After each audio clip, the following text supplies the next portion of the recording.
Hi everyone, Marie Gervais with Shift Management, and I'm here to talk to you today about how to talk to your boss so that you can get some results. So people often talk to their boss without thinking about the strategy they need to have with their boss. And they think maybe they should just jump to whatever their boss says, or that they shouldn't speak to their boss because they're shy, or they think that they should confront their boss, and all of those things don't get the best results.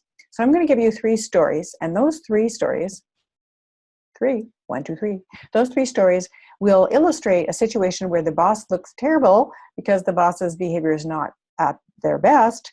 However, the person who was on the other side, who was a supervisor or a manager, could have alleviated the situation by doing their share of communicating with the boss.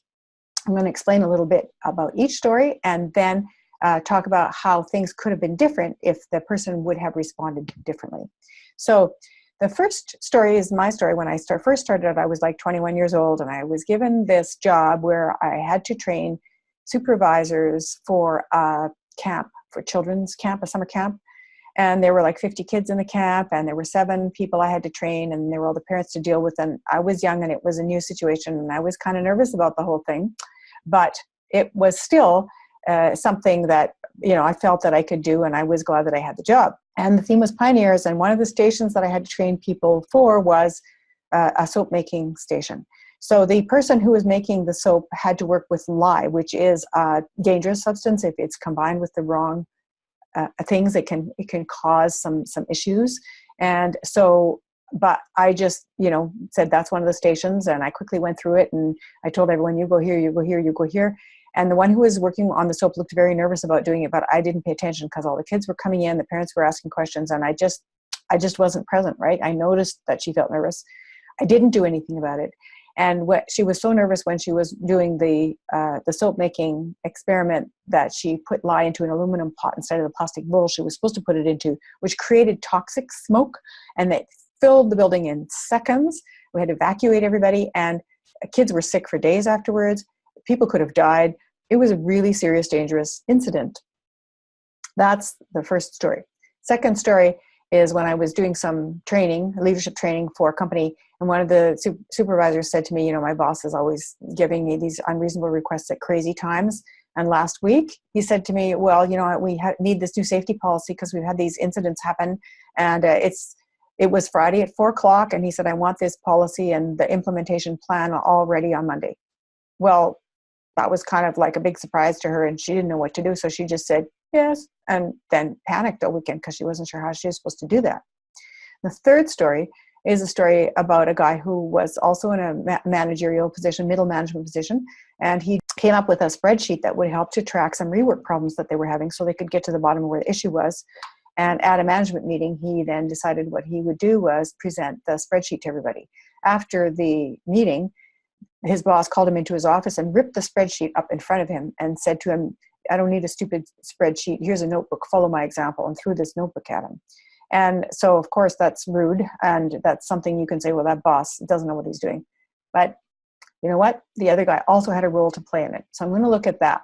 I'm going to look at what the role is for all three of those. So coming back to my problem, when I was like 21,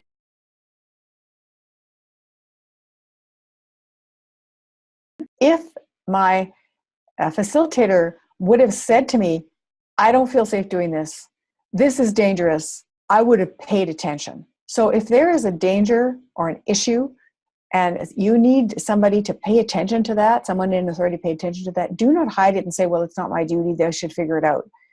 It's your duty to alert your boss to that danger or to that issue coming up. In fact, I just spoke with a friend of mine who lost her job because she didn't bring up the issue to her boss. She kept hoping that the issue would solve itself and that it wasn't her place to bring it up with her supervisor. And as a result, she lost the job. So if there's a dangerous situation or an issue, you are the one who needs to bring your boss's attention to that and then leave it with them, and because you will have fulfilled your duty at that point. So that would have helped me and would have saved some kids from getting sick. The next situation, which was where the supervisor was feeling extremely upset about being given something at 4:00 in the afternoon when it was such a big thing.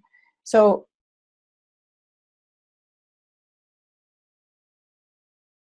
her boss was stressed about it. So the thing to do is to respond to the stress and say, gee, you must be really stressed. I would be like really stressed if I had a bunch of incidents I had to report on. And I'm sure that somebody's, wanting us to come up with a really good plan this time so we don't mess up. So empathize with your boss on the situation and the stress. And your boss can go, oh yeah, totally. It's like really stressful. Or say, oh, well, it's not that bad. I mean, we can probably come up with something. So either way, it doesn't matter. The point is that you've empathized with the stress, and that buys you time. And then you can buy more time, which you need to put something like that together. So you go, I'd really like to make this successful. And so to do that, I'm going to need this, this, and this. That helps your boss a lot to understand the situation, because your boss doesn't know what you need to do to put it all together. And so you are sharing useful information at a time the boss can hear it. Which brings me to the solution for the third story. So